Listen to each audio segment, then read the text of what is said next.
Оройн төрөг үзэгчдээ нүүдэл шийдэл нэвтрүүлгийн цоошин дугаар та бүхэнд хүрэхэд бэлэн болоод байна. За бид өнөөдөр хүн болгонд нилээдгүй шууд болон шууд бусаар нөлөөлдөг. За энэ бол бараа бүтээгдэхүүний үнийн өсөлт гэсэн сэдвийн хүрээнд ярилцахаар студид зочдоо ураад байна. За зочдоо та бүхэнд танилцуулъя. Миний баруун гар талаас үндэсний статистикийн хорооны эдийн засгийн статистикийн газрын дарга оюун жаргал хүрэлцэн ирсэн байна. За мөн миний баруун гар талд эдийн засагч Инх Амгалан хүрэлцэн ирсэн байна. За мөн миний зүүн гар талд аж ахуй нэгжийн төлөөлөл сайхан чимэг хүрэлцэн ирсэн байна. За мөн Монголын үндэсний худалдаа аж үйлдвэрийн танхимын ерөнхийлөгч асан Лавгжов хүрэлцэн ирсэн байна. За та бүхэнд бидний урилгыг хүлээн аван хүрэлцэн ирсэн маш их баярлалаа. За бид өнөөдөр бараа бүтээгдэхүүний үнийн өсөлт. За энэ маань бол одоо ялангуяа бас уламжлалт бид үгдийн цагаан сар болохтой холбогдвол нэлээд бас үнийн өсөлтийн асуудлууд байгаа бах. За ялангуяа бас 2024 оны 12 сард гарсан бас статистикийн тоо үзүүлэлт. За мөн эдийн засгийн дотоодын энэ бас нөлөө хүчин зүйлүүдийн талаар бас ярилцсанаа. Тэгэхээр хамгийн ихний асуултаа би оюун жаргал даргаас авах гээд. За сүүлийн ерөнхий 1 жилийн хугацаанд буюу 2024 онд за манай яг энэ бараа бүтээгдэхүүний үнийн өсөлт ямар түвшинд хүрсэн байна вэ? Энэ талаар та бас мэдээллийг өгч эхлүүл. За та бүхэнд орой минь төргийа. За 2024 оны 12 дугаар сарын байдлаар инфляцийн түвшин буюу хэрэглээний бараа үйлчилгээний үнийн түвшин 9% төрсэн байгаа. Өмнөх оны мөн үетэй харьцуулахад за энэ түвшинг авч үзэх юм бол өмнөх оны мөн үеэс өсөлтийн хурц нь бол 1.1% өссөн байгаа. За энэ 9% өсөлтийн одоо 2.51% буюу 28% нь бол ерөөсөө л хүнсний бараа ундаа усны бүлгийн үнийн өсөлтөөс шалтгаалсан байгаа. За үүний зэрэгцээ мөн орон сууц цахилгаан түлшний бүлгийн үн бол энэ 9 одоо хувийн өсөлтийн 2.21 буюу 24.3%-ыг бүрдүүлсэн байгаа. За энэ дотор нөгөө цахилгаан эрчим хүчний үнийн өсөлт. За тэр хүнсний бараа ундаа усны бүлгийн үнийн өсөлтөд болохоор нөгөө голчлон махан бүтээгдэхүүн, гурилан бүтээгдэхүүн, будаа гэдэг ийм бүлгийн одоо бараа бүтээгдэхүүний үнүүд ороод явцдаг. За үүн дээр нэмээд бас боловсролын үйлчилгээний бүлгийн үнийн өсөлт байгаа. Энэ бол 0.9% бүрдүүлж байгаа. Энэ нь бол өөрөөр хэлбэл энэ одоо 100% гэж үзэх юм бол 10%-ийнх нь өсөлтийн хувь нь бол энд явж байгаа. За энэ боловсролын үйлчлэгийн дотор нөгөө голчлон ихтэй сургуулийн сургалтын төлбөрүүд ороо явцдаг. За мөн тэгээд үүний зэрэгцээгээр бусад нөгөө үйлчилгээний салбарын үнийн өсөлтүүд орж байгаа. Тухайлбал зочид буудал, нийтийн хоол, дотор байрны үйлчилгээний үнийн өсөлт. За тэгээд нөгөө улирлын шинж чанартай холбоотойгоор бас нөгөө хувцс бүс бараа, гутлын бүлгийн үнийн өсөлтүүд гэдэг ингээд нөгөө нийт хэрэглээний бараа үйлчилгээний сагсан дотор өндөр хувийн эзэлдэг ийм бараа үйлчилгээний үнийн өсөлтүүд бол нөлөөлөд явчихж байгаа. Ийм нөлөөлөд байна гэсэн үг байна. За би Инх Амгалан эдийн засгч асуух га. За ялангуяа бас инфляц 9% төрсөн байна. За бараа бүтээгдэхүүний өргөн хэрэглээний бараанууд бас нэмэгдсэн байна гэдэг. За ялангуяа бараа бүтээгдэхүүний үнийн өсөлт за Монгол улсын одоо айл өрхүүдийн худалдаа авах чадварт юу хэрхэн нөлөөлж байна. За энэ дундаа хүн амын яг аль бүлэгт илүүтэй бас нөлөөлөд байна. Энэ тал дээр та бас мэдээлэл өгье. За та бүхэнд энэ өдрийн мэндийг хүргэе. Ер нь бол яг хуу айл өрхүүдийн хувьд бол мэдээж инфляцийн дарамт бол нөлөө үзүүлдэг. Ялангуяа ямар өрхүүдэд илүү нөлөө үзүүлдэг вэ? Амжиргааны түвшин багтаа өрхүүдэд бол энэ илүү хүчтэй нөлөөлнө л дөө. Яагаад гэвэл тэднүүсийн одоо тэр тэдгээр өрхүүдийн дийлэн хэрэглээнийх нь хувийн жингийн гол нь хүнсний бараа бүтээгдэхүүн байдаг учраас энэ хүнсний бараа бүтээгдэхүүний үнийн өсөлт маань тэдгээр өрхүүдийн худалдаа авах чадрыг муутгадаг. Ялангуяа орлого багтаа өрхүүдийн хувьд бол эргээд энэ нь ердийн байдлаар гэдэг юм уу нөгөө авах ёстой илчлэг калори болон хэрэглэх ёстой хүнсний хэрэглэгээ хангаж чадахгүй ийм нөхцөл байдал төрдөг. Харьцангуй өндөр орлоготой өрхүүдийн хувьд гэдэг аваад үзвэл хэрэглээнд нь өрхийн хүнсний барааны хэрэглээний хувийн жин бага байдаг учраас нэг инфляцийн өсөлтөд бол нэг нөлөөл нь бол тэр болгон хүчтэй нөлөөлж мэдрэгдээд байх зүйлүүд бол ховор байдаг л да. Тэгэхээр ер нь бол гол утгаар нь аваад үзэх юм бол илүү бага орлоготой өрхүүдийн хувьд бол инфляцийн түвшинд илүү өртөмтгий ийм нөхцөл байдалтай байдаг л гэсэн үг л дээ. Ойлголоо. Би Лавгжов танаас асуух. За Лавгжов ерөнхийлөгч маань бас давхар бас аж ахуй нэгжийн төлөөлөл бол өнөөдөр оролцож байгаа. За ялангуяа за төрөөс яг энэ үнийн өсөлтийг хязгаарлах чиглэсэн за бодлого арга хэмжээний үр дүн юу н таны хувьд хэрхэн яаж харж байна? Үр дүнтэй байж бас чадж байна уу? Төрөөс авч байгаа арга хэмжээг бол 1-2 жил шүү. Сүүлийн нэг 15 жилээр ч юм уу 20 жилээр нь харж болно л доо. Тэгээд бас үн гэдэг асуудал тодорхойлдог гэж орох хэвээр. Үн гэдэг бол эрэлт нийлүүлэлтийн гадаад хэлбэр шүү. Тэр бол үн гэдэг зүйлийг илэрдэг. Сая бол өнгөрсөн жил ихэд жишээ нь одоо махны үн бол 24 мянгаас буухгүй байгаа. Одоо 20 мянгаас. Шалтгаан юу гэвэл biz 9.3 сая мал урьдчилан жилийн зууднаар алдсан. 9.3 сая мал гэдэг чинь тэр хэмжээгээр ялангуяа манай Сүхбаатар Доронтой аймаг энд бол өхрийн гол фермерүүд байдаг. Адуу өхрийн бод малын. Тэндээс орж ирэх махны нийлүүлэлт маш багассан учраас махны үн бол өндөр байгаа. Энэ бол одоо чинь нийлүүлэлтэн дутагдахтаар үнэсэж байгааг нэг том жишээ бол энэ байгаа байхгүй. Одоо энэ дээр янз бүрийн арга хэмжээ авах гээд оролдоод байгаа. Нөгөө талаас бол үе үеийн засгийн газар бол тухайн үедээ үнэтэй их байлддаг. Энэ нийлүүлэлттэй л байлдах нэгдүгürt. Хоёрт нь бол иргэн аж ахуй нэгж энэ инфляц дээр нь бас энэ мөнгөний ханшны уналт гэж нэг айхтрын байгаа. Тэр хоёроос хамгаалах хэрэгтэй. Энийг бол үндсэн зохицуулт бол Монгол Төв банкн дээр хийгдэж явах хэрэгтэй. Одоо Төв банк бол энэ үүргээ биелүүлэхэд ялангуяа манай өндөр хэмжээний улс төрчдийн нөгөө нэг мөрөөдлүүд их саадуулдаг. Буюу эрх мэдлээ ашиглаж зах зээлээс маш том хэмжээний мөнгө гаргадаг, альсгүй мөнгө хэвлэдэг. Одоо манай мал аж ахуйн салбар дээр бол тэр 9.3 сая мал хорогдоод үүний дэлгэлтээс гадна одоо сая хурлын дарга хамар эсгэлэн сонгуулийн шоунд зориулаад 500 тэрбум төгрөг хэвлээд сайн оршоо гэсэн нэртэй хөдөөний малчин иргэдийг дахиад бах өрөнд оруулсан байна. Өнөөдөр малчин иргэд тэр мал хорогдохоос гадна зөв зүгээр байжсан улсуудыг сайн оршоо нэрэндээ бүгд өрөнд орсон. Өнөөдөр ганц нэг машин авцсан нөгөөтгөндөө төлж чадахгүй. Тэгээд малчин хүмүүс нь бол амьдрал нь хүндэрж байгаа. Тэгэхээр энд юу хэлж байгааг бол өндөр албан тушаалт мөнгө хэвлэхийг цаазлаа хориглох хэрэгтэй. Гэтэл манай хогч чадаагүй. Гэх мэт нийлүүлэлттэй асуу. Бид цагтаа бол манай аж ахуйн нэгж иргэд маань одоо чинь 360% инфляц. Одоо над яригддаг инфляц чинь 91-92 онд 360% байлаа шүү дээ. 60%-тэй инфляцийг яаж буулгасан гэвэл иргэдтэй гадаад паспорт өгөөл бүх иргэд энэ гадагшаа яваад барааны нийлүүлэлт ихсэл тэгэл 360% ерөөсө жил хагасын дотор бид нар 20% бас буулгах чадсан байхгүй. Дараа нэг 15 дээр очсон. Харин тэрнээс хойш инфляцныг буухгүй дандаа 15 9 ингээд яваад байгаа энэ мөнгөний ханш энэ хоёр бол цэвэр системийн асуудал явчих. Тэгэл тиймэрхүү юм харагдаад байгаа юм да. Ойлголоо. За ялангуяа та бас эрэлт нийлүүлэлтийн талаар ярьлаа. За энэ дундаас би бас сайхан чимэг захирлаас суух гад. За аж ахуйн нэгжийн төлөөлөл.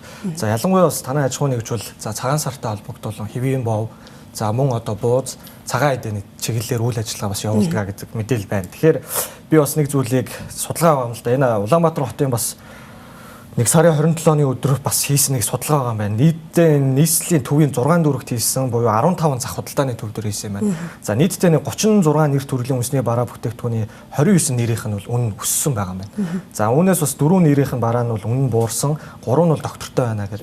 Тэгэхээр яахын аргагүй үнэ нэмэгдэж байгаа бол түүхийн эдийн үнийн өсөлтийн асуудал байна. Тэгэхээр яг дотоодын үйлдвэрлэгчийн хувьд түүхийн эдийн үнийн өсөлт таны ер нь үйлдвэрийн тэр хүртэгт хэрхэн нөлөөлж байна? Энэ тал дээр бас байр суурь илэрхийлээ. Юу нь бол нөлөөлөлгүй яах вэ? Одоо яг сая манай жочдын маань хэлсэн шиг ерөөсөө яг энэ дотоодынхоо малчтаас бид нар түүхий даавч яг дотоодынхоо цэвэр үйлдвэрлэлийг бид нар явуулж байгаа. Гэтэл малчид маань бид нар болохоор яг цэвэр 100% малчтынхаа гар дээрээс яг түүхийд материалаа татаж авдаг. Тэгэнгүүт жил ирэх тусам яг түрүү жилдээ харьцуулахад үнийн өсөлт ингээд дандаа гарч явдаг. Анх 6 жилийн өмнө манай байгууллагад ингээд хийж ирсэн одоо үйл ажиллагаа явуулж ирснээс хойш өнөөдөр хүртэх хугацаанд жил бүрд яг тогтмол хувиар ингээд үнийн өсөлт гарч явж байсан байгаа. Тэгээд өмнөх онтой харьцуулахад бас яг манай компанийн хувьд бас түүхийд материалын зардал төр жилийнхээс ерөнхийдөө нэг 28-аас 30% гэж өссөн байдал таарагдаж байгаа. За мөн би бас нэг давхар асуух гэх. Цагаан сартай холбогдуулна. За цагаан сарын дараа бас нэлээдгүй хувь бизнес эрхэлж байгаа хувьранд тий доктортой байлгах за энэ үнийн өсөлтийн эсрэг бас та бүхэн маань нэлээдгүй дотоодын төлөвлөгөөгөө гаргадаг байх л та. Тэнгүүд танай салбарын хувьд жишээнд компанийн хувьд ер нь хэрхэн яаж харж байгаа?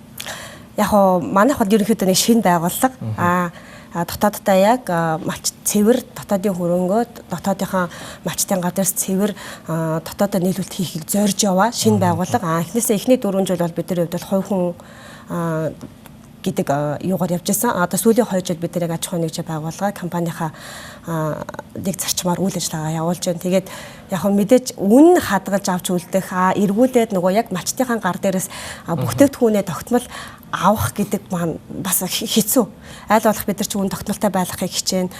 Тэгээд бас нэг хүнээс тий найдвартай бараа материалыг бас нэг хүнээс маш олон хүнээс биш нэг хүнээс бас авахыг хичээн. Тэгэхээр бидэрт бол нөгөө юу гэдгийг аль болох нэг чанартай барааг л тогтмол үнээр авахыг боддог боловч ирээд малчт маань өөртөө бас яг ялгаа авахгүй штэ нөгөө нэмэлт эрэлт нээлтийнхээ зарчмаар өсөлттэй бүтээгдэхүүн авж байгаа улсууд чинь эргээд бидэрт үн өсөлгүйгээр бараа өгнө гэж бас байхгүй. Гэхдээ яг тодорхой хэмжээнд бол аль болох боломжийн үнээр авахыг айгүй хичээдэг тий.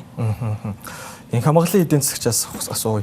Одоо яг үнийн өсөлтийн гол шалтгаануудыг ерөн зүгээр дотоодын хүчин зүйлс болон гадаадын ер нь хүчин зүйлстэй холбоод үзвэл яг тавс мэргэжлийн эдийн засгч хуваар хэлвэл За яг мэдээж олон хүчин зүйлүүд бол нөлөөлж байгаа л да. Яг гадаад хүчин зүйлүүдээс гээд аваад үзэх юм бол ерөнхийдөө бол нийлүүлэлт талаас ер нь зүгээр дэлхийн улс орнууд дээр сүүлийн ялангуяа ковидоос хойш бол тээвэрлэлийн зардал өссөн, за үйлдвэрлэлийн зардал өссөн, Орос Украины дантай холбоотой янз бүрийн хоригуудаас шалтгаалаад бол ер нь бараа бүтээгдэхүүний үнүүд бол өндөр байгаад байгаа. За тэгээд тэр өндөр үн маань эргээд Монголд орж ирэхээр яалтчгүй Монголд инфляцийг нэмэгдүүлээд ингээд хөөргөөд яваад байгаа талууд байгаад байгаа. За нөгөө талаас дотоод талаасаа гээд аваад үзэх юм бол мэдээж ер нь бол төр засгийн зүгээс сүүлийн жилүүдэд бас харьцангуй төсвийн орлого нэлээд өндөр тавигдж байгаатай холбоотой бол зарцуул тэрийгээ дагаад зарцуултууд маань бас нэлээд их тэлсэн. За тэгээ энэ маань яаж юм гэхээр зах зээлд бол мөнгөний хэмжээг бол нийлүүлээд ихэх хэмжээтэйгээр нийлүүлээд оруулаад ирж байгаа учраас энэтэй холбоотой бол бараа бүтээгдэхүүний үн өсөх гэдэг иймэрхүү асуудлууд гарч ирж байгаа. Ялангуяа хэрэглээ тал дээр аваад үзэх юм бол сүүлийн үед бол бас засгийн газрын зүгээс нөгөө цалин тэтгэврт нийт хэмжээг нэмсэнтэй холбоотойгоор зээл олголтын хэмжээ маань бас тодорхой түвшинд нэмэгдчихлээ. За нөгөө талаас гаднаас бараа бүтээгдэхүүнийг оруулж ирэх хэмжээ нь маань нэмэгдчихлээ. Гэх мэтлээ ингээд нэлээд олон хүчин зүйлүүд нөлөөлж байна л да. Тэгээ энэ олон хүчин зүйлсүүдийн нөлөөллөөр яалчгүй инфляцийн хэмжээ бол өндөр дүнтэй яваад байгаа юм нөхцөл байдлууд харагдаад байгаа гэсэн. Би энэ дээрээс бас лавжаа ерхийлэгчээс авах гээд. За оны өмнө ер нь хувьцааны ногдол шиг бас тараасан тий. За энийг бас иргэдвэл инфляцийг өсөх бас хамгийн том зүйл гэж хараад байгаа. За мөн одоо бас 3 сард ч гэсэн дахиад бас ногдол шиг тарах бас зүйлс яригадаад байгаа. Тэгэхээр энэ бол өөрөө одоо бизнесийн одоо энэ инфляцийг өсгөхөд хамгийн том бас нөлөө үзүүлээд байна гэж бодоод байгаа шүү. Тэгэхээр та энэ дээр бас юу гэж бодож байна? Би бол өөрөө 1999 гээд байгуулах тухайд бол компанид нэгдээд тэгээд тухайн засгийн газар бол Батулзын засгийн газар 1072 хувьцааг авахлахтын процессд нэлээд идэвхтэй оролцож байсан. Тэгээс буцаагаад энэ 1072 хувьцааг одоо тухайн үед Эрдэнэс тавталгаа нийт хувьцаа нь 20% байсан. Энийг ард түмэндээ өгсөн боловч бусаж энийхин төлөөлөх юм. Энэ 20%-ыг одоо хэн шийдвэр гаргах нь манай аж ахуйн нэгжийн хуулийн зөвхөн дэлхийд дээр ч бас юм зохицуулт байхгүй юм байна. Бүх хүн амдаа хуваацсан буцаагаад яадаг байд. Тэгээ одоо энийг энэ 20%-ыг дагаж төлөөлөх субъект байхгүй учраас энэ тухайн засгийн газар нэг юм өгөөд яг тараагаад энэ 100 мянга бол хинч хэрэггүй бүгд сая ойлгоод цахилгаан станцтай болоо гэдэг нь шүү дээ. Энэ шийдвэрийг бол чинь одоо ерөнхийлөгч гаргаж болно. Монгол улсын ерөнхийлөгчүүд бол нийт ард түмнийг төлөөлдгийн хувьд бол ерөнхийлөгчид энэ 20% хувьцааны шийдвэр гаргах эрхийг өгөх юм бол за тамгын газар хийнэ гэсэн үг шүү дээ. Тэгэх юм бол буцаагаад энэ ногдол ашигын хуваарлтан дээр юу руу оруулах вэ? Цахилгаан станц руу оруулах уу? Энэ том гүр зам тавих уу гэд энэ шийдвэр гарах ба тарааж өгөх юм бол энэ өөрөө утгагүй бид нэр ойлгоод нэгдүгээр. Хоёрт нь бол яг надад инфляцтэй нэг юм сайн ярихгүй болохгүй шүү. Ковидын 2 жил 2021 онд дэлхийд даяараа мөнгө хэвлсэн. Одоо Америк нэгдсэн улс чинь 8 их 80 буюу тухайн эхний жилдээ 4 их 80 доллар гэдэг бол тэдний нийт одоо төсвийн 10% багхгүй юу. Тэгээ манайх бас мөнгө хэвлсэн. Одоо Европын холбоо 800 тэрбум эхний жилдээ хэвлэл евро. Бид нар бас 4 их 80-ыг хэвлсэн шүү дээ. Ковидын жил 8 их 80-ийн алдагдал гарсан. Жил болгон 4 их 80. Тэрийг бид нар мөнгө хэвлэж харгалсан байхгүй. Тэгээд дэлхий дээр байдаг энэ мөнгөний ондор бол 1920 онд батлагдсан. Хэдийн хэмжээгээр мөнгө хэвлэн тэр хэмжээгээр мөнгөний уналт болно гэдэг 9 сарын дараа. Дэлхийд даяараа сая нь хэвлсэн ковидын 2 жилийн хэвлсэн мөнгөний дараах бүх улсын валютын уналт болсон. Тэгээ энэ уналт сая 3-4 жил үргэлжилж байгаа байхгүй. Тэр валютын уналт тухайн улсынхын мөнгөний уналтыг дагаад Монгол руу импортоор дамжиж тэр бүх нөгөө нэг үнийн өс орж ирж байгаа шүү. Өнөөдөр ч одоо бидний төгрөгийн анш 5 жилийн өмнөхөөс 2 дахин унтсан байгаа шүү дээ. Нэг үг хэлэхэд 1700 доллар өнөөдөр 3400. Тэгэхээр дэлхийд даяар энэ макро төвшөнд явагдаж байгаа энэ мөнгө хэвлэлтийн дараах шокыг бол гарах гэж тухайн улсын эдийн засгчнэр Төв банкын төсөд бол энэ зэрэг ухаантай бодлого хэрэглэхэд оролдоод байна л та. Гэтэл манай дээр бол Төв банк нь давхар энэ ковид үеийн мөнгө хэвлэлтээс гадна нэг даргын төмөр зам барихт нь ч юм уу, нэг дэтгэвэр тэглэхт нь ч юм уу гэд өнөөдөр 7.8 бараг 8 их найдын алдагдал байгаа Төв банкн дээр. Бөөр дээр алдагдал нь юу гэвэл Төв банкны үнэт цаасны алдагдал 4 их найд. Арилжааны банкуд үнэт цаасыг аваад зах зээл рүү мөнгө гаргахгүй буцаагаад бидний давтар төлөвшийн мөнгөөр хийдэнд өөрөө овоорол байгаа байхгүй. Иймэрхүү юмнаас олж макро төвчөнд энэ бүх газар баялаг тунж байгаа юм шүү. Төвлөн гэсэн үг.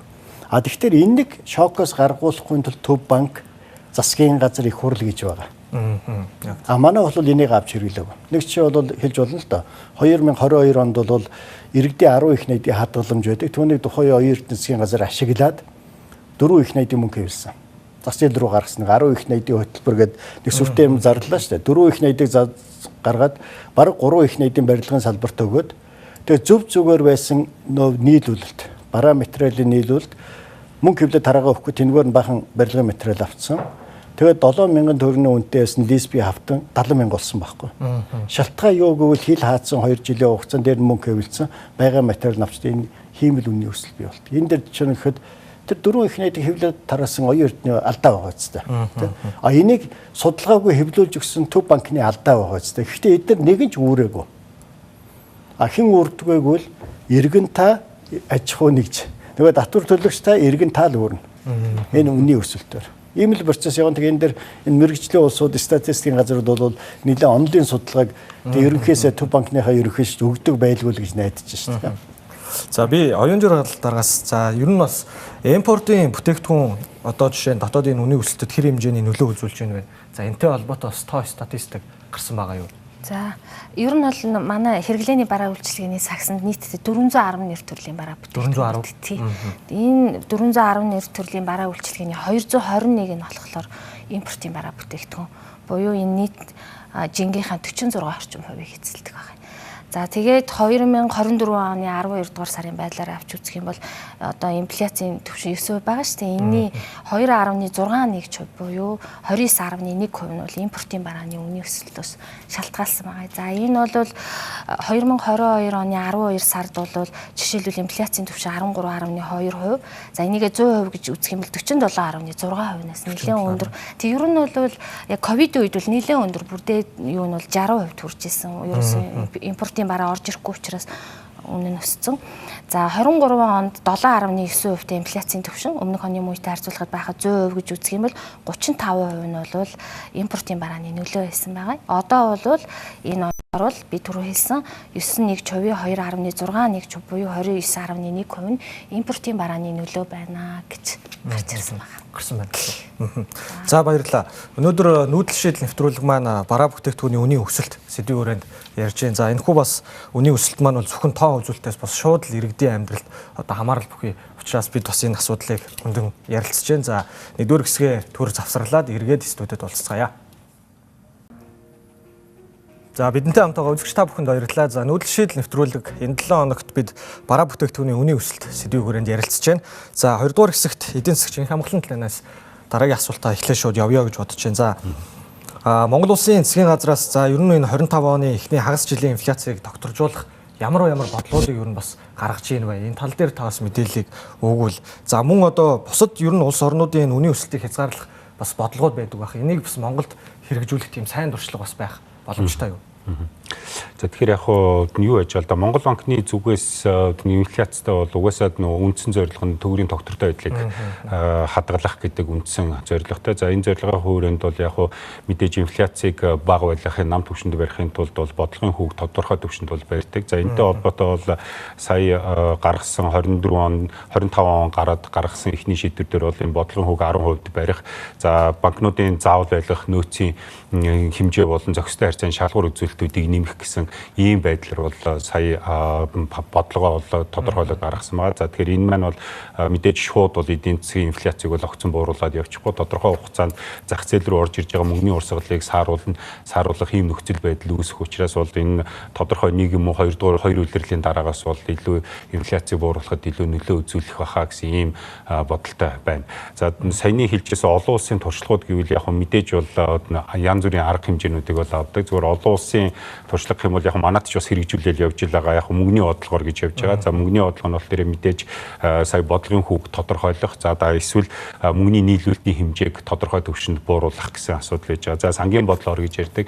Энийг нь болохоор яг үгээр мэдээж төсвийн зарлагыг багасгах, эсвэл татварыг нэмэх гэсэн ийм бодлогод байна. За энэс гадна бас ханштай холбоотой бодлогуудыг явуулдаг. За энэ маань яаж инхлээрээ төв банкны зүгээс валютын ханшийг тогтворжуулахтай холбоотой бодлогуудыг явуулдаг. За мөн төр засгийн зүгээс өөр бас нэг явуулдаг бодлого нь стратегийн чухал шаардлагатай бараа бүтээгдэхүүний үнийг тогтоод хүчээр барих гэдэг тийм ийм хувилбарууд бол ер нь бол олон улсад бол илүү хэрэгждэг. За нөгөө талаас нь аваад үзэх юм бол урт хугацаанд бол илүү дотооддоо байгаа үйлдвэрлэлийг нэмэгдүүлэх, аль болох түүхийн эдийн хараат бус байдлыг бий болгох, за нөгөө эдийн засгийг төрөлжүүлэх гэдэг тийм ийм аргачлалуудаар ерөнхийдөө бол инфляцтай бол олон улсад тэмцдэг ба. Тэгэхээр энэ арга зүйг бол ашиглаад явахад бол Монголд бол аль алийг нь ер нь бол үр дүнтэй хэрэглээд явах боломжтой гэж ингэж үзэж байгаа да.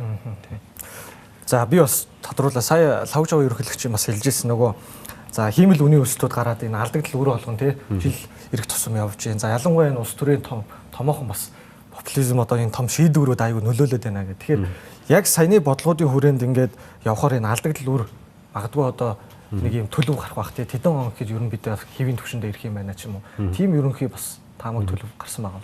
Тэгээ яг ер нь бол манай улсын эдийн засаг маань өөрөө бас улс төртэй бас нэлээд холбоотой байдаг л да. Тэгээ улс төрчдийн гаргаж байгаа шийдвэрээс шалтгаалаад эдийн засгийн маань ерөнхийдөө бол хэлбэлзээд байдаг нэг юм нөхцөл байдлууд бол үүсэд яваад байдаг юм байж байгаа. Тэгэхээр яг мэдээж тодорхой төвшөнд бол эдийн засгийн хувьд бол өсөлт явагдана. Өсөлтийг бол дэмжихийн тулд улс төрчдөд бол эдийн засгийн талаарх ойлголтуудыг маш сайн өгсөн байх шаардлагатай. Тэгжээж ямарваа нэгэн бас яг улс орноо ботсон шийдвэрүүдийг энэ тал руугаа илүү орох байхаа гэж найдаж байна. За зүгээр яг мэдээж алдагдлын хувьд гэвэл мэдээж эдийн засгийг харьцангуй өсөлттэй сайн байгаад тохиолдолд бол эдийн засгийн алдагдлыг бол баг багасгаад яваад байх боломж бол байдаг. За тэгэхээр бол биднээс цаашдаа бол эдийн засгийг илүү төрөлжүүлэх, ялангуяа жижиг аж ахуйн нэгжүүд болон дунд шатны аж ахуйн нэгжүүдийг илүү төлхөө хөгжүүлэх, ийм нөхцөл байдал руу ажлын байрыг бий болгох гэсэн энэ нөхцөл рүү төлхөө орж иж ер нь бол урт хугацаанд бас энэ эдийн засгийн эрүүл нөхцөл байдал руу орох боломжтой гэж үзэж байна. За баярлалаа. За би оюун жаргал дараагаас та басаа эхний хэсэгтээ танилцуулсан энийг бас дэглэрэнгүй би асуувал. За бараа бүтээгдэхүүний үнийн өсөлтөөс хамгийн их хамааралтай салбарууд болон яг бүтээгдэхүүн юу байна вэ гэж тэгжсэн. Тэрэн дээр та бас нэлээдгүй задлаа нэг яриад өгвөл.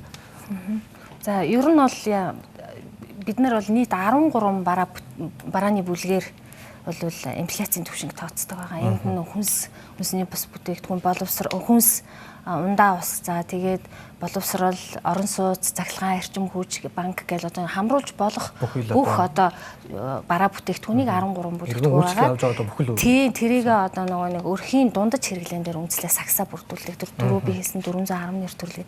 За тэгээд одоо жишээгээр авч үзэхэд одоо жишээлбэл жилийн инфляцид гол нь нөлөөсөн одоо 20 бараа бүтээгдэхүүний дотоодын болон гадаадын бараа бүтээгдэхүүнгээ задлаад аваад 2024 оны 12 сарын байдлаар ингээ аваад үзэхэд жишээлбэл хамгийн өндөр өсөлттэй бол бүгдээрээ сайн мэдж байгаа энэ өрхийн цахилгааны төлбөр байгаа. 1 киловатт нь. За энэ дээр нөгөө бид нар 2 бүлэгт баадгийг 150-аас доош 150-аас дээш гэх хэрэглээгээр нас ангилж байгаа. Тэгээд үзэнгүүд жишээл киловаттын үнэ нь 2023 оны 12 сард 143 төгрөг байсан бол одоо 282 төгрөг болоод 96%-аар өссөн байна гэд. За ингээд 10 бүтээгдэхүүний дотор цахилгаан орчиж байгаа. За махан бүтээгдэхүүн борж байгаа. За энэ дотор хоньны ястай 1 кг нь 12,000 төгрөг байхад 14,000 болсон байна. 21.7% өссөн байна. За түрүүл хавжуугаа бас хэлсэн. Ер нь бол махны үнэ нодон жилтэй харьцуулахад бол ерөөсө буурахгүй байгаа. Гол шалтгаан нь ерөөсөө нөгөө махны нийлүүлэлт зүүн талаасаа голж хийгддэг. Ялангуяа бод мал, үхрийн махан дээр энэний нөгөө зудаас 9.3 сая толгой мал одоо үргэлжснээс болоод яг нийлүүлэлт нь буурсан. Энээс шалтгаалаад бол махны үнэ нэг томтой сайн буурчихгүй байгаа. Ер нь бол жилийн нэг юм намрын тэр үед одоо нэг хүүхдүүд сургалтын төлбөрөө төлж эхлэх энэ үед бол махны үнэ харьцангуй буурдаг байсан. Энэ жилийн үед бол тэр нийлүүлэлтээс шалтгаалсан үнийн өсөлт нь бол яг хэвээрээ нийлүүлэлт нь багассан гэдгээс болоод байгаа. За үүн дээр ингээд махны нөлөөнүүд бол байна. Энэ нь хоньны махан дайрч байна. Үхрийн цуул мах, гуйны махан нөгөө гуйны цул махан дээр, ястай махан дээрч байна, эрчим хүчин дээр байна. За түрүү би бас хэлсэн улсын ихтэй сургуулийн төлбөр байгаа. Жишээлбэл бид нар 1-р дамжааны төлбөрөөр ингээд төлөөлүүлээд аваад үздэг. Бүх төрлийн төлбөрийг авч үзсэн гэвэл тэр чинь зөндөө их юм байгаа учраас төлөөлүүлээд сагсан дотроо сонгож авдаг байхгүй. Тэнгүүд 1-р дамжааны одоо 1 кредит цагийнх нь үн жишээл дунджаар нодингийн үед 136 мянган төгрөг байсан бол одоо 154 мянган төгрөг болоод өмнөх оны мөн үеэсээ 13.7% өссөн байгаа. За ингээд сургалтын төлбөр нөлөөлж байгаа. За дээрэс нь нөгөө бас хүйтэн сэрүүний улирал одоо юу болсонтой холбоотойгоор түлшний модны үн өссөн байгаа. Нэг шуудаагаар төлөөлөлээд авдаг. 7400 байсан одоо 8300 орчим 12% өссөн байна. За тэгээд ингээд үйлчилгээний салбарын бас төлөөлөл ороод ирж байгаа бараа бүтээгдэхүүн жишээлбэл эрэгтэй үс засвал хүн нодингийн мөн үед 12.8 мянга байсан бол одоо нэг 16 мянга орчим гээ. Энд чинь бас л хэрэглээ болохоор сагсан дотор ороо авчиж байгаа ингээд. Энэ маань өөрөөр хэлбэл 26%, 25% өсөлт ингээ харуулсан байгаа. За тэгээд дээрэс нь нөгөө одоо ер нь 2024 онд бас нэг инфляцийн төвшөнд гол нөлөө үзүүлж ирсэн бараа бүтээгдэхүүний нэг төлөөлөл бол нөгөө гурлан бүтээгдэхүүн байсан. Гурлийн үн өссөн, гурлын үнээс өснөөс шалтгаалаад гурлан бүтээгдэхүүний үн өссөн байна. За тэгээд төлөөлүүлээд аваад үзэхэд энэ дотор нөгөө талах бид нар одоо жишээл 600 г-ийн нэг ууттай зүсээгүү мишэл талахыг гэж төлөөлүүлээд аваад үзэхэд 2450 төгрөг байсан нь одоо 2570 төгрөг болох жишээний энэ өөрөөр хэлбэл нэг 4.5% өсөлт үзүүлсэн байна. Ингээд дотоодын бараа үйлчлэгийг нэрлүүлээ. Жидэл өсчихэд байгаа. За гадаад барааг бас нэрлүүл. Импортоор орж иж байгаа хэлэх үү те. За энэ дээр нөгөө суудлын автомашины үнийн өсөлт байгаа 6.8% өссөн байна. За дээрээс нь нөгөө ахуйн хэрэглээний барааны өсөлтүүд бас сүүлийн саруудад нэлээд гарч байгаа. Энэ нь бол нөгөө угаалгын нунтаг 15%-аар. За тэгээд нөгөө яг нөгөө юуны улирлын шинж чанартаагаар өвлийн хувцснуудын үнийн өсөлт нэг 25. За тэгээд үсний шампунь, за тэгээ угаалгын нунтгийн нөгөө төрлөөр байдаг аахгүй юу? Ер нь бол жингэрээ гэх ингээ гар нүрийн саван, тий ингээд хүнсний барааны гээд ийм өсөлтүүд бол нэлээ бүтээгдэхүүн дээр ер нь бол нөлөөлөд эхэлсэн. Жидэл нөлөөлж байна. Жидэл нөлөөлж байна. Би сайхан чимэг аж ахуйн нэгжийн төлөөлөлөөс авах. За яг энэ сая нэмэгдсэн за тог цахилгаан за мөн одоо бүхий л нэмэгдэлвэл за аж ахуйн нэгж дээр бас шууд нөлөөлж байгаа бах. За зөвхөн одоо түүхийн эдээс гадна ажилчдын цалин за цог цахилгаан түрээс ч юм уу гэдэг. Тэгэхээр ер нь Монголд яг энэ инфляцийн түвшин өндөртэй байхад хувийн бас аж ахуйн нэгж бизнес эрхлэхэд ер нь төрөөс энэ үзүүлж байгаа дэмжлэгүүд нь яг шууд хаад дээр эргээр очиж чадчихэв үү? Ер нь тэр тохиолдолд аягүй ховор штэ. Тэр тусмаа бүр яг анх үүсгэн байгуулагчдаа хувь хүнээр ингээд үйл ажиллагаа хийж байлаа те. Тэгээд тэр үед бол бид нар ингээд бүтээгдэхүүнээ одоо хийгээд зах зээлд борлуулах гэхлээр дэмжлэг гэдэг төрөөс нөгөө ирдэг дэмжлэг гэдэг маань бүр баг байхгүйтэй адил байсан. Тэгэнгүүт бид нар яг мэдээж эн чинь одоо ингээд дотоодын нийт бүтээгдэхүүндээ чанартай бүтээгдэхүүн ингээд үйлдвэрлэж эхлэхэд бол бид нар ингээ хувь хүнээр яваад иж болохгүй байна гэдэг утгаараа бид нар аж ахуйн нэгжээ байгуулад явангууд за яг санхүү тал дээр гэх юм бол эдийн засгийн тал дээр гэх юм бол дэмжлэг бол ер нь маш хомс айгу бидэрт яг хүртээлтэй зүйл нь маш богино. Яг сүүлийн 2 жил дээр маа дээр айгу авуушаа зүйл нь компани байгуулад бүтээгдэхүүн жижиг дунд үйлдвэрлэлтэд бид нар нөгөө бүртгэлтэй болоод ирэнгүүт бидэрт бас ингээ яг сар шөнийн үеэр ингээ бидэрт ингээ үзэсгэлэн худалдаанд оролцох талбай гэдэг зүйл бас ингээ гарч ирж байгаа байхгүй юу. Бусдаар бол бидэрт бол ерөнхийдөө бол бүтээгдэхүүн өөрөө бидэрт маш өндөр үнэтэй ирж байна. Яг таны хэлсэнчлэн бүх зардлууд орж байна. Тэрнээс гадна нөгөө татвар гэдэг нөгөө аж ахуйн нэгж дээр ирдэг нөгөө бас нэг том асуудал гэж татвар байгаад байна тий. Энэ бүх зардлууд маань ороод бид нэр үнийг маш тогтвортой ингээ байлгыч гэсэн бас ингээ болдоггүй бас хэцүү тий. Гэхдээ тухайн жилийн үнийн өсөлт одоо яг одоо манай компанийн хувьд бол яг одоо гурилан бүтээгдэхүүн мах махан бүтээгдэхүүн яг л энэ түүхий дээр бид нар үйлдвэрлэлээ явуулж эхэлдэг тий явуулдаг. Тэгээ энэ үнийн өсөлтөө дагаад манай бүтээгдэхүүний үн ч гэсэн ингээ жил ирэх тусам яалтчгүй ингээ дагаад өсөж гардаг ерөөсөө. Маш олон зүйлээс. Лавжав ерөнхийлөгчөөс авах. За Монгол улсад бас нэг байгаа нь за шинэ жил цагаан сар ч юм уу ер нь энэ баяр одоо эслийн өмнө үеэр одоо энэ үнийн өсөлт бол нэлээд яваад идэг. За тэгэнгүүт баяр дуусангууд тухайн үн маань буурахгүйгээр яг тэр чигтээ ингээд яваад байна гэдээ иргэд бас шүүмжлээ. Тэгэхээр баярын үеэр байсан тэр үнийг ер нь дараагийн одоо үед нь бууруулах тийм бодлого ч юм уу арга ер нь байдаг юм уу? Энэ чөлөө зохицуул бол өөрөө зохицуулж байгаа нэмж байгаа буурж байгаа ч бас процесс байгаа шүү дээ. Гэтэ хамгийн гол нь одоо та өргөн утгаар нат шин төрөнд манай бизнес эрхлэгчээс Одоо өнгөрсөн жил инфляц 9% гэж байгаа. Тэгэхэд одоо бол нэг 10% ашиг олдог компани зөөхөн шүү дээ. 10% ашиг олохгүй нөгөөд нь инфляц 9% гэхээр тэр компани бараг 0 байгаа байхгүй. Ер нь бол манай сүүлийн ажилчдынхаа нэг цалин тавиад тэр цалингийн фонд нэг юм аргалж хийгээл тэгэл бусдын нь бол өр ширэндээ өгдөг. Дээр нь одоо инфляц 9%. Хамгийн аюултай нь одоо банкны хүү. За банкны хүүн дотроо хямдхан үг нөгөө 3-5% хүүтэй бол өндөр том компаниуд улс төрийн дэмжлэгээр авдаг. За тэгээд нөгөө түрүүний яриад байгаа жижиг дунд иргэн аж ахуй нэгж тэднэрт хамгийн үнэтэй мөнгө очдог. Мөнгө чинь өөрөө бас бүтээгдэхүүн байхгүй. Мөнгө гэдэг бүтээгдэхүүнийг хамгийн хямдхан хэрэгэлдэг нь улс төртэй ойрхон буюу одоо тэр нөхдүүд. А нөгөөх нь дараагийнх нь улсууд нь бол банк санхүүгийн байгууллага 35, Ламбард 40, өдрийн хүү гэж бас байгаа зах дээр. Гэхдээ ч мөр тэр хамгийн үнэтэй мөнгийг хамгийн ядуу хэсэг маань хэрэгжилж байгаа. Хамгийн нөгөө жижиг аж ахуй нэгж хэрэгжилж байгаа. Инфляц нь 9%, 30% Ламбардын төлөлөө. За зөвхөн банкны төлөлөө гэхэд 20% шүү дээ. Тэгээ ер нь яг Монголд бол энэ талаас үзэх юм бол ерөөсөө аж ахуй эрхлэн гэдэг бол өөрийгөө дарчлан зовоо сүлд нь одоо дарчиж өгөхийн нэр юм болчиход байгаа юм л да. Иннээс гарахын тулд тэр төр засаг гэж биз байгуулсан байхгүй. Иннээс гарахын тулд төв банк гэж байгуулсан. Наад нийлүүлэлт хэрэгцээг одоо бол махны асуудлыг бууц ийн яахын ууц тавина 9 сая мал хорогдсон махны үн өндөр байхаас өөр аргагүй.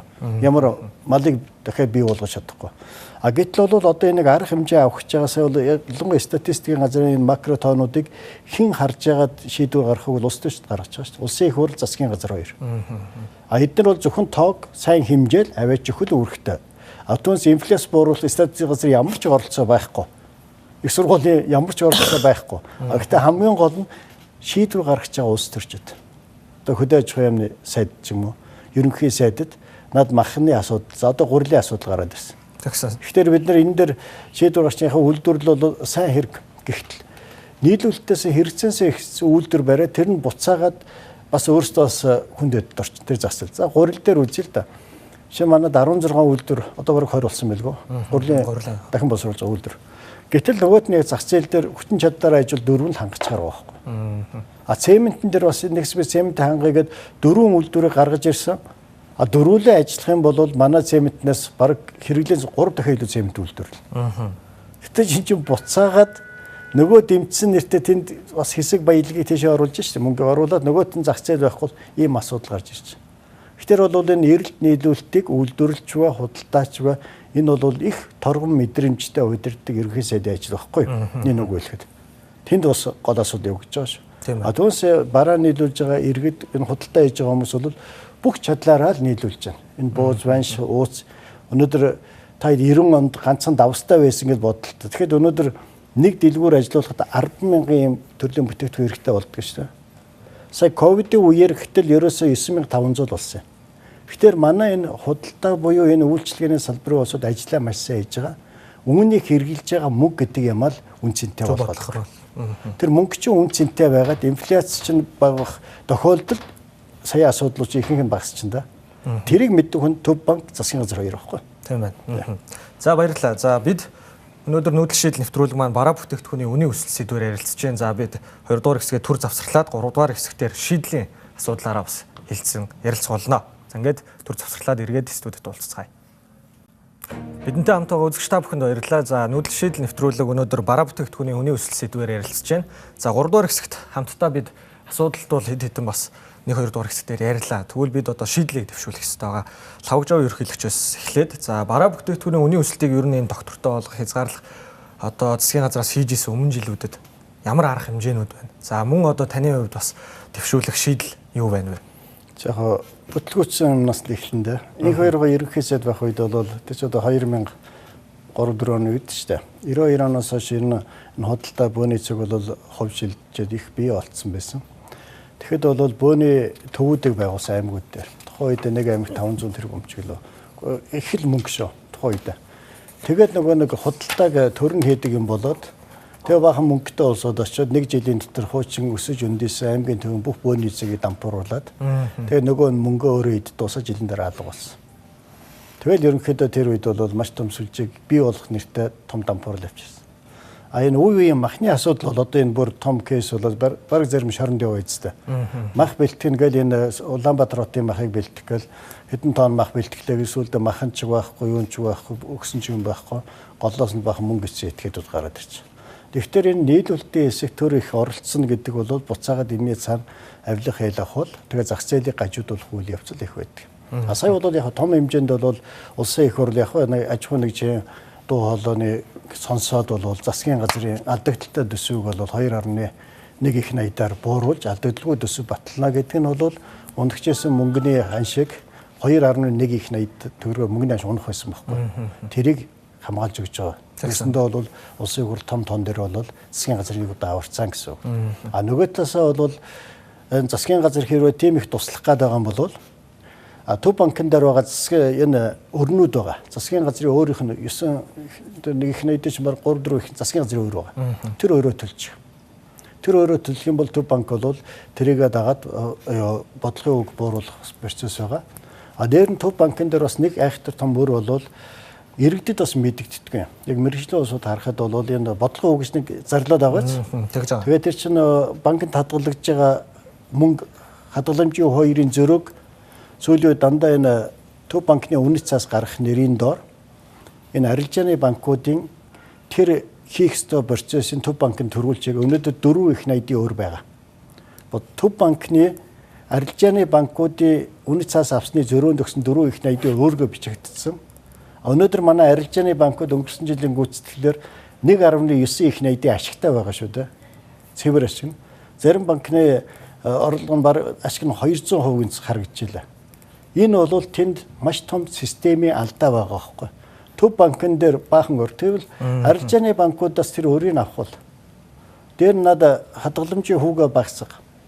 Тэгэх юм бол энийг дагаад нөгөө бис хэрэгэлдэг мөнгө маань хямдхан болох. За нөгөө талаас бол мэдээж төрж туслах гэдэг бол хамгийн иргэдтэй над нөөтийн буцаалтыг 90% буцаагаад өгч. 9% инфляци бол 90% буцаагаад өгч. Одоо яг тэр эцсийн цэг дээр үйлчилж байгаа иргэн өөрөө мөнгө төлж байгаа байхгүй. Нөөтийн хоёрыг буцаагаад авчих. Тэгэх юм бол нөгөө яриад байгаа 9% инфляци чинь бараг 9.1-ээр буулгаад өгөх байхгүй.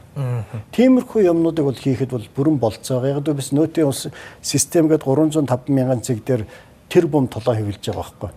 Энэний цаатлын статистик талын ашиг big data дээр ашиглах юм бол энд бол нөгөө яг эцсийн хэрэглэгчид бол хямдхан юмнуудыг өгөх механизмд байгаамаа. Одоо энэ татвар хуулийн шинжилгээд нэг дуулан яригдаад байгаач. Энийн дэш нэг орлогоос ингээд ганц нэг систем орж ирэх гэж байгаа. Гэхдээ буцаа. Тэгээд төр өөрөө их сайн яхад бол ковидын 2 жилдээ өршөөлөл гаргачих. Тэгэх юм бол энэ жижиг дунд аж ахуй нэгжүүд бол аврагдана. Хоёрдугаар нөөтийн систем орж ирэхэд аж ахуй нэгж яг нарийнд бол Монголд аж ахуй нэгж эрхлээд явхад 1% татвар төлж байгаа шүү дээ. Яг л өгсөн татврынхаа 90% нь буцааж явж байгаа аж ахуй нэгж. Нөгөө 1.5 тэрбумын орлого. Тэгэхэд эргэн үн цалин дээрээс хувь хүний орлогын дотор 10% л төлж байгаа. Амар харгисаа байгаас. Гэхдээ манай ерөнхийдөө төрийн бодлого бол хувь хүнийг бизнес эрхлэхийг болиулаа зөвхөн хөдөлмөрийнхөө хөлсийг аваад байж ашгүй аж ахуй эрхлэгээ тийм тус шахаад байгаа. Тэрийг бас манай иргэд манаас ашиглах бол зүгээр болов уу гэж бодож байна. За баярлалаа танд. За сайхан чимэг захирлын хувьд за аж ахуй нэгжийн төлөөлөн та бас оролцож байгаа. Тэгэхээр ер нь дотоодын үйлдвэрлэлд дэмжих таны хувьд бас ямар бодлого үйл ажиллагааг төрөөс хэрэгжүүлээсэй гэж хүсэж байна. Яг тулгамдж байгаа асуудал чинь яг за ингээд ийм бодлого гаргаад үйл ажиллагаа хийчихвэл бас бидэнд бас их ээлтэй байгаа наа гэж бас тийм шийдэл та төвшүүлэх үү? Яг манай одоо компанийн хувьд бол ер нь бол ингээд байрлж байгаа байр маань ер нь бол ингээд төрөөс их явж байгаа. Тэгэхээр бидний хувьд бол одоо хамгийн нэгдүгээр бүтээтгүн манд гараад ингээд ард иргэдэд танигдаад ингээд бас 7 дахь жил рүү орсон явж байна. Тэгэхээр бидэнд бас ингээд нэг доктортой ажлын яг ажилчтай доктортой байлгах, бидрийг үйлдвэрлэлээ явуулах ажлын байр гэдэг зүйл бидэрт маш их хэрэгтэй байгаа байхгүй. Тэгэхээр бид нар маань өөрсдөө шууд мэдээж 100% санхүүгээ гаргаад тэр байрыг барьж ашиглалтанд орж чадахгүй байгаа шүү. Тэгэхээр энэ тал дээр аж ахуй нэгжүүдийг төрөөс бол ингээд яг ажлын байртай болгох, ард иргэдийг ажилтай болгох яг энэ тал дээр нь дэмжлэгийг бүр ингээд улс суурьтай хандаад яг нөгөө зөв аж ахуй нэгж зөв газартаа яг очиж чадж гэнэ үгүй юу гэдгийг нь аягүй сайн судлаад өгдөг баймаар байна. Тэгэхгүй бол бид нар чинь ингээд материалаа бүрдүүлээд одоо ингээд өдөө төсөл ч юм ингээл өглөө штэ. Тэгэл байхгүй алга болчих штэ ингээл. Тэгээ бид нар мэдээж араас нь яваал манайх одоо ийм одоо санхүүгийн зээл ингээ хүсэж байгаа. Энэ маань шийдэж гэнэ үү гэхэд ямар нэгэн байдлаар ингээ туслагдсан байж байгаа. Тэгэхээр яг ингээд хөдөлмөрлөөд яг үйл ажиллагаагаа жигд явуулсан те улстай татвараа төлж байгаа ийм байгууллагуудыг ингээд түрээс яг ажлын байртай болох тал дээр нь бүр ингээд бүр 100% ингээд цогцтын арга хэмжээ ингээд аваад өгүүлбэр ингээд айгуу сайн байгаад байгаа байхгүй. Тэгэхээр бид нар чи ингээд бүх зардал маань ингээд түрээс ингээд маш олон юмд ингээд явж байгаа учраас бас асуудал ихтэй. За баярлалаа танд. Оюун жураг дараасан. За ер нь ирэх 1-2 жилдээ үнийн өсөлтийн за докторжуулахад ер нь ямар одоо статистик тоо мэдээллийг үндэслэн шийдвэр гаргах чухал байна вэ? Таны хувьд. За мөн бас шийдэл та бас санал болгол энэхүү үнийн өсөлтийг одоо доктортой олгох тал дээр. За үндэсний статистикийн хороо бол тоо мэдээлэлээр л эргэлэгчтэй ханх нь гол үүрэг. Яг тэрнийхээ дагуу бид нар тоо мэдээлэл үнэн бодтой чанартай амьдрал одоо яг байгаагаар нь гаргаж өгөх гээд чиглэж ажиллаж байгаа. Тэгэхээр тийм шийдэл гэж бол миний хувьд бол яг яаж болохгүй. За төв банк бодлогын яамдууд бол бодлого шийдвэрээ гаргах нь бол зүйтэй хаа гэж.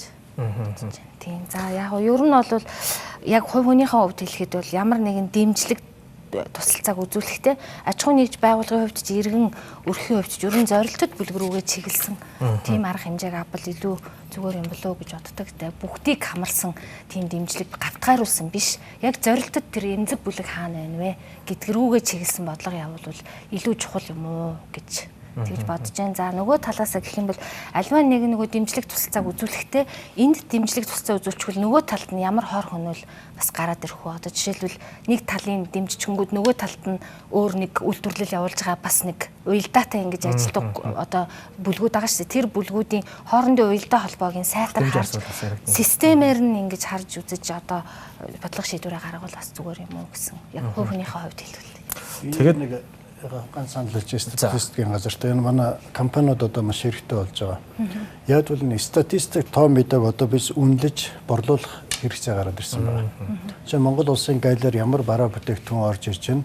Тэрний тоо ширхгээр нь үнэлээд худалдах хэрэгтэй. Америкийн нэгдсэн улс одоо жишээ манайх нөөцсөн бүтээгдэхүүн хийдэг Урбанк бүгд мэдж байгаа. Тэгэхээр Америкт бол одоо жишээ нь хичнээн даршилсан өгөрцөө орж ирэх нь тоо мэдээ гарч ирдэг. Яг мэргэжлийн газар. Тэрийн тэгээ одоо тодорхой $200 төлөөд худалдаж авдаг байхгүй.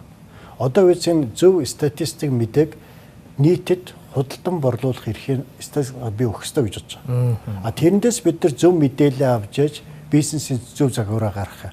Ингээ статистикийн мэдээ маань нууц зөвхөн өндөр албан тушаалын 2-3 дарга харна. Бусд нь харахгүй ихтэй юу болдгоо гэвэл саяын 16 гурилын үйлдвэр байхгүй. 4-г барихад хангалттай байтал 16-г барьсан. 2 цементийн үйлдвэр хангалттай байтал 4-г барьсан. Энэ юу гэвэл буцаагаад дандаа хохирол болдог. Энэ бол нөгөө цаад статистик мэдээ энэ хэл гайлаар явж байгаа том мэдээллийг ил тод худалдаггүйгээсээ үүсэж байгаа том алдан гişүн нийтээр үүсэж байгаа. Үндэсний баялаг нийтээр байх болж байна гэсэн. Гэтэ та мэдээлэл зардаг болоорой. Яг нь ер нь бол тийм энэ дээр бол ер нь статистикийн мэдээллийг бид нар гаргахдаа бүгдэд нээлттэй. Зүгээр ер нь бол анхан шатны нэгжээр буюу аж ахуйн нэгж байгууллагын нууцлыг иргэн өрхийн нууцлыг хангах төвшөнд бол энэ угаасаа болохгүй те бид нар хуулиар хориглогдсон байна. Нэгтгсэн төвшөнд баг, сум, хороо за тэгээд дээш нь аймаг нийслэл улсын төвшөнд бол гарах одоо салбарын төвшөнд бол гарах бүх боломжтой хөлбраар нь бол нэгтгэж бэлтгээд тодорхой нэг хуваарийн дагуу бид нар зарладаг байгаа. За статистикийн байгууллага зархаас гадна ер нь бол бас иргэд аж ахуйн нэгж байгууллага өөрсдөө өгсөн мэдээлэл буцааж ашиглах боломжийг нь бас бүрдүүлж өгч байгаа.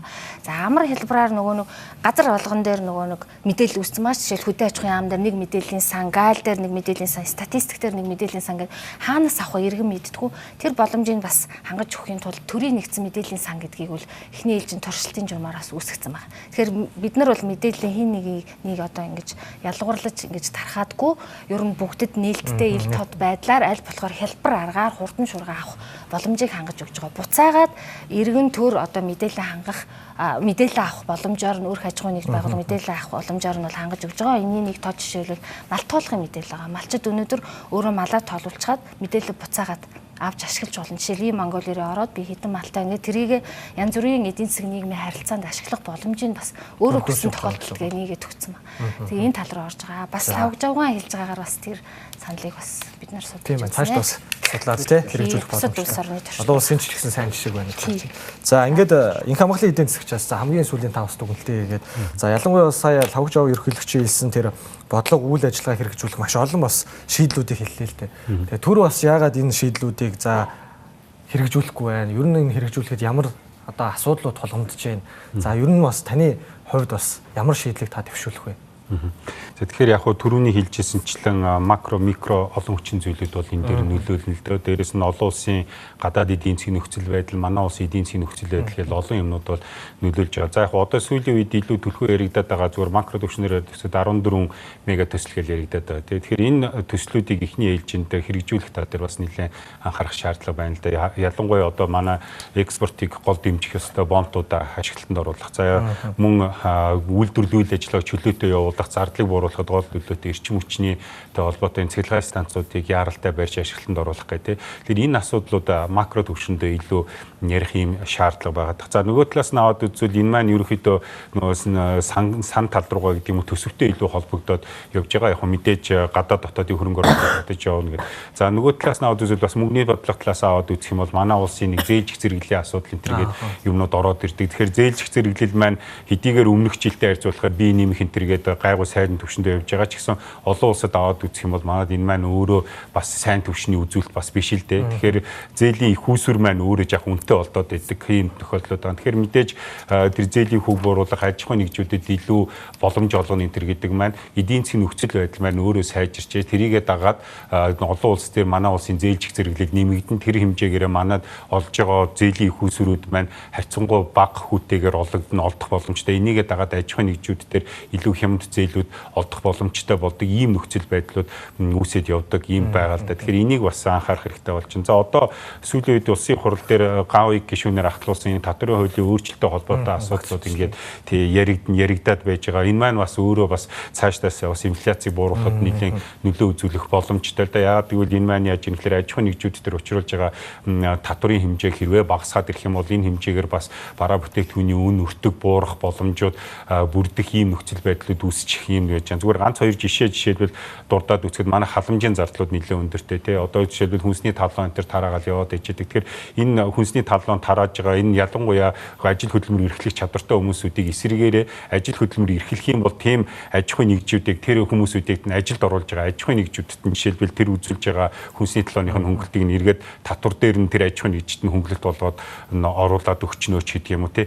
Иймэрхүү зүгээр нэлээд сайн судалгаа хийгээд явах юм бол ер нь шийдлүүд бол нэлээд олон бол гарч ирнэ. Тэгэхээр иймэрхүү байдлаар бол татварын ер нь бол зүгээр манай Монголд бол нэг бүтнээр нь аваад үзсэн бол юм татварын бүрэн хийгдсэн цогц судалгаа бол байдаг. Хэсэгчлээд нөөттэй холбоотой ч гэдэм юм. Эсвэл нөгөө онцгой татвартай холбоотой ч гэдэм юм. Ийм хэсэгчлсэн судалгаанууд ийцэн. Тэгэхээр энийг ер нь системээр нь харсан том судалгааны ажлыг бүхэлд нь хийжээж энэ татварын хуулийн орчны шинжилтүүдийг ярина. Тэгээд эргээд татварын хууль маань аж ахуйн нэгжүүдтэй дарамтгүй болоод ирэх юм бол тэр хэмжээгээр бараа бүтээгдэхүүний үн хямдрах, тэр хэмжээгээр ажил эрхлэлт нэмэгдэх ийм боломжууд үүсэх магадaltaй гэж ингэж үзэж байгаа. Тэгэхээр ер нь бол биднээс судалгаагаа сайн хийх хэрэгтэй. Судалгаан дээр үндэслэн шийдвэрүүдийг сайн гаргаж иж биднээсийн асуудлууд бол бүрэн шийдэгдэнэ. За тэгээд яг хуу мэдээж энэтэй холбоотой эргээд ярихад энэ маань юу гэлэх гэдэг нэхэр би байнга л ярьдаг. Ер нь бол эдийн засгийн төрөлжилтийг нэмэгдүүлэх хэрэгтэй. Хөдөө аж ахуй боловсруулах үйлдвэрлэлийг дээрээс нь үйлчилгээний салбаруудыг нэлээд сайн эрчимжүүлж иж манайх явна нөхөөс биш дан ганц уул уурхай дээр түшгэлсэн эдийн засгтай байгаа тохиолдолд бол энэ инфляцийн өндөр дарамтаас болоод нэг тийм амархан салчихгүй гэсэн юм бодолтой байдаг да. За баярлалаа та. За та бүхэн. За яг амжих. Одоо засгийн газарт бол ганцхан проблем хамгийн ийм проблем байгаа. Энэ цаг утаанаас болоод одоо сая 2 тэрбум доллар зөвхөн 12 2 манаас гарч байгаа байхгүй. 2 тэрбум доллар шүү. Манай баг 200-300 мянган иргэн Вьетнам, Таиланд, Хятад руу явлаа. Энэ нэг зугаалж байгаад биш энэ утаанаас зүгтж байгаа л үйл явц. Энийнд 2 тэрбум доллар зарцуулсан. А манайх өнгөрсөн жил жуулчаа аваад 1.5 тэрбум доллар оллоо гэд гаргаа яриад байсан боловч зөрүүлээд энд нь 2 тэрбумыг алдчихж байгаа байхгүй. Зүгээр л энэ утаагүй болоход л тэ утааг багасгахад л зөв шийдэл бол 2 тэрбум доллар чинь 3 сарын дотор манай зах зээлээс гарахгүй шүү дээ. Зөвхөн энэ хөдөлгөөнөөс болоод одоо арилжааны банкн дээр 50 сая төгрөгөөс илүү валют өгөхгүйгээд одоо бүгд хязгаарлалтанд орсон байгаа. Тэгэхээр валют гэдэг тэр юм чинь бас өөрөө хязгаартай. Нөгөө мө бид нар газар шороогоо зараад тэндээс нэг жоохон олж ирсэн валютаа буцаагаад утаанаас бол 2 тэрбумаар нь 5.1-ийг алдчих юм бол энэ өөрөө ямар утга байх вэ? Тийм байна. Энэ бол буцаа засгийн газрын бодлогын асуудал шүү дээ. Бодлогын үр дүн ингэж гарч иж байгаа. Сөргөөртэй. За ойлголоо. За баярлалаа та бүхэнд. За бид өнөөдөр нүүдэл шийдэл нэвтрүүлэг маань бараа бүтээгдэхүүний үнийн өсөлт сэдвийн хүрээнд ярьлаа. За энэ сэдв маань өөрөө бас 2025 онд бол инфляц 9% хүрсэн байна гэдэг зүйлийг бас тоо статистикаар нь ч гэсэн та бүхэн хэллээ. За хэд хэдэн бас томоохон бодлого шийдлүүдийг бас хэллээ. За үүнийг бас дурдаа явуул татварын бодлогоор бас зохицуулах нэгдсэн зохиц бодлого хэрэгжүүлэх ёстой байна. За мөн инфляцийн эсрэг бид бол мөнгөний бодлого хэрэгжүүлэх. За мөн хүнсний төр нөөц, үнийн хяналт, за ил тод байдал гэх мэтчлэн маш олон бас шийдлүүдийг та бүхэн маань бол хэллээ. За тэгээд бид бүхний урилгыг хүлээн аван хүрэлцэн ирсэн маш их баярлалаа. За нүүдэл шийдэл нэвтрүүлэг энэ 7 хоног бараа бүтээгдэхүүний үнийн өсөлт сэдвээр ярилцлаа. Эх 7 хоногийн цоошин дугаараар уулзлаа. Түр баяртай.